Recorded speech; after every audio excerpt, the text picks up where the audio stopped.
you're connecting to us anywhere in the globe right now, it is 23X Sports. And of course, it's Upi Waziri right here together with the guys, Ayok and Raf. There was one edition we were having, and then the maestro was here, Mr. Moise, and he said, he was asking Raf his son. I don't know if you've noticed, I've never mentioned his son. Sonny. I don't want to get lost. I'll say Ayokla and Raf.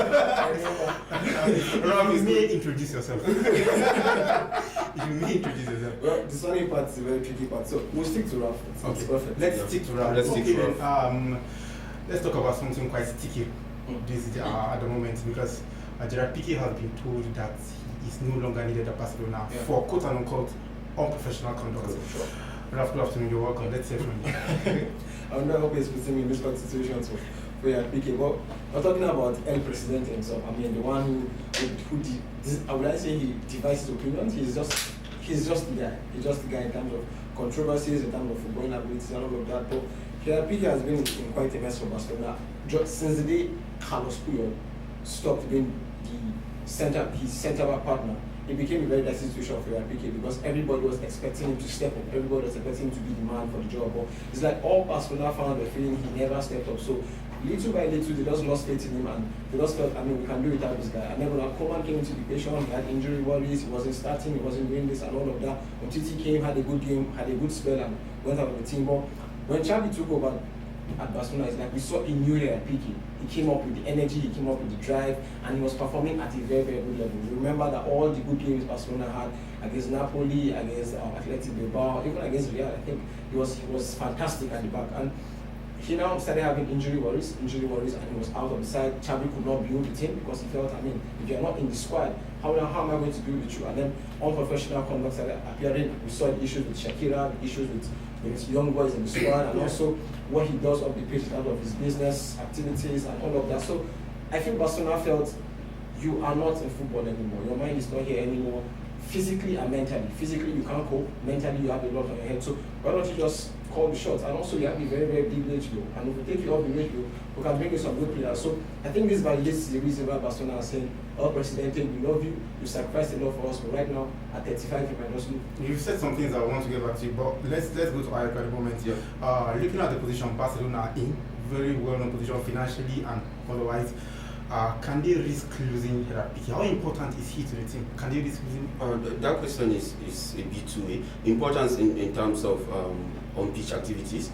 Definitely. When we're talking about the footballing aspect of I think they can lose him. I think they can afford to lose him. I think because they are in a financial mess, and they will need all the financial whatsoever they can recoup for Gerard Pique. And truth be told, you can build a team with that Barcelona model, but you need a leader. As of now, he's not behaving like a leader of that team actually, which he's supposed to be, in my opinion. He's supposed to be like a leader of the team, but he's not behaving as such. One of the reasons why Barcelona want to let him go is off his pitch activities, like Ralph said. And one of the activities, not because he's not good enough to play. Yes, one of the reasons. Like Ralph mentioned earlier that. What are the other reasons? Ralph mentioned earlier that on-pitch activities, because he's 35 and he can't cope. But he's saying, this is him, I can cope. This is not affecting me anyway. No, this is not him saying he can cope. Is he actually coping? Is he the best they've got in CD? In that position at Barcelona, right now, yes. Nobody. No one comes close. No one what are we comes saying? Ralph is you have you want to say Yes. I'm not saying he is not the best out there. He is, yeah. Can they afford to lose him? Yes. Clubs have lost their best players and they are fine. They survived and all that. Can they afford to lose him? Yes. Will he? I think one of the reasons why Pique is behaving the way he's behaving, in as much as he has issues from even growing up, he has always been a randy guy. Yeah? One of the reasons why he's behaving the way he is because Xavi was his mate. I think, and sometimes he feels he can get away with murder because he's Xavi. So one of the things I love about this situation is Xavi telling him, "Hey man, you have to leave this thing." So now Xavi is reminding him that I can call the shots, and now he's getting back to his shell, telling Xavi, "Okay, I can cope." It's one of the reasons why you're feeling I can't do a great deal is because of my off-pitch activities. I can actually do something. Ayok is the one that said it, but I'll throw the question to you, Ralph. Is it because Xavi is worse his teammate? Because we've seen other clubs where teammates will leave, come back as coaches and coach their former teammates. Seen it with Lampard at Chelsea, did you? Then we saw it. We are seeing it with Ole and Ronaldo. We saw it with Ole and Ronaldo. So it with Pedro.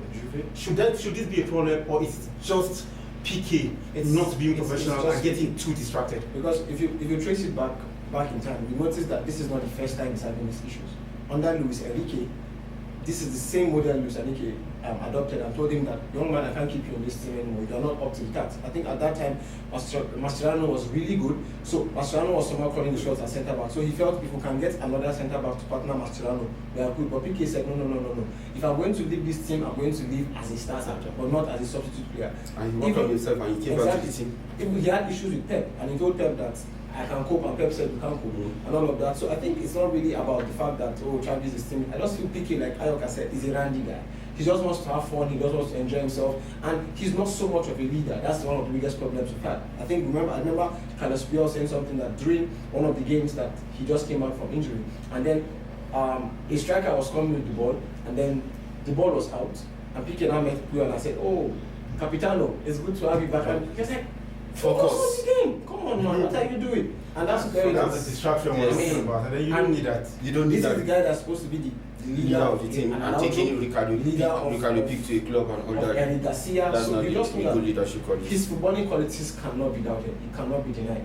Even at 35, you can't deny his footballing qualities. I can't. To be honest, because he posted a video after the issues and he posted himself training and working out and all that, and was like, okay, fine, maybe you can come back. Upe will tell you it's Agiki. Okay. I'm not going to say that, but I'll say something else. How many top teams at the moment can Pique go into and be a starter? Because he said that he will come back and then he will be a starter. He said something to the president after the president said he's no longer needed. Yeah. He said, I'll be a starter. Yeah. If you have the guts, bring the best central defender in the world who will come and substitute him. Yeah. How many other teams can Pique go in and be a starter? Which central defender are you bringing into Barcelona to come and bench Pique? Are there no better central defenders than him in the world? Okay. That's what I'm saying. Sure. They are. But what other team? I'm talking about Barcelona now, and where with Pique being currently their best defender, I'm trying to rank their defense now with other defenses. Their defense is poor. How can Pique fit in into another Their defense is poor. But is Pique the best in the post side? Yes. He's the best they've got. They've got. Yes. But if you say Pique can't feature in any top team's defense. I didn't say any. I didn't say say which that. of Yeah, the I'm top asking teams. you. I didn't Which make of a the top statement teams yet. do you think? Which Yes, of the top teams right? you Yes. think he can he can go in and then and you also said something. You said Pique hasn't been himself since Puyol left.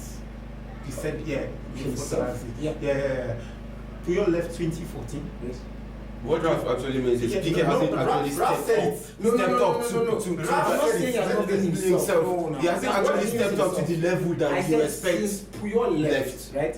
He has not stepped up to be the leader of the team. of the defense. Not even the team, leader of the defense. Who was the leader of the defense when they won the treble in 2015 in the absence of Puyol? If I'm honest, that team had the Mascherano, Yes. who on all grounds was a more leader than Gerard Pique. On all More grounds. leader than Gerard Pique. You had a Xavi Hernandez in that team. You had a Dani Alves in that team. How many games? I'm talking about CBs now. CBs, yes. How many games did Mascherano start that Mascherano compared to Gerard Pique? Who was Pique's partner? Whoever was going to come into that team was coming to partner with Pique. No. Do you remember that start of that season? That was when Barcelona bought Jeremy Mathieu from Valencia, and Jeremy Mathieu was benching Pique. Jeremy Mathieu wasn't even a stable CB because at times he played as a left That's what I'm back. saying. Yes. He was benching Pique. That was Luis Enrique's message to Pique that you are not doing the job rightly. Step up. And Pique stepped up. And when he stepped up, Pique stepped up around January. I remember that season. There were talks of sacking Luis Enrique because he lost against Celta Vigo. I remember 4-1. And there were talks that Luis Enrique is not the guy to be the room. He couldn't control Neymar. He couldn't control Suarez and all of that. So people were saying, let's sack this guy. But from January, when Pique now got back into the team that always had the Mascherano, they clicked and they won the treble together. So if we're being honest about it, Pique is a fantastic defender. But if we're going to say a leader, demand for the moment, that he will step up for you at every time, he's not the man. He's not the man. Okay, that's quite funny. 223 Exports right here. In case you're just joining us, the guys are right here having a wonderful time, and you can also like and subscribe to our page just on the right hand side of the screen. Well, let's round it up here. What next for Pique? I think he just needs to do what he needs to do. Step up your game. Prove to Xavi. Prove to the president of Barcelona. Pre-season is coming. You can actually do it, and it's not by video. It's not by recording a video to actually do it. Just do what you need to do to stay in the team. Now, quick word. Staying in the team now is not a question of taking him out of the team wasn't a question of his on-field abilities. It was a question of his off-field attitude. And also his injury worries. What next for him? I think it's putting that in mind. Yeah. What next for him?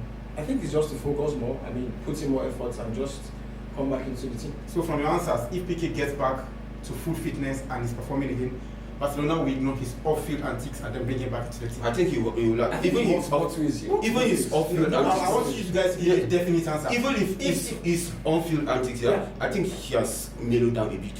Like from the last time we heard something, he has mellowed down a bit. Even his issue separation with his girlfriend and all that, I think the issue has mellowed down because they demand privacy and all that. So right now, I think he just wants to be focused. And when he's focused, there's this saying about old habits never fading away. When he's focused, I think he can. We'll find out in August. In August, yes. When he's focused, he can give his 100%. Well, Barcelona are in a position where they will have to take so many risks, even the ones that they don't have to take because of financial reasons. Of course. Well, it's been a good time. Great having you guys. Always. Yeah. Thanks for brightening you always. Delighting. Exactly, Ralph. Let's do this again next time, Ralph. Absolutely. All right. Thank you so much for joining us. See you next time.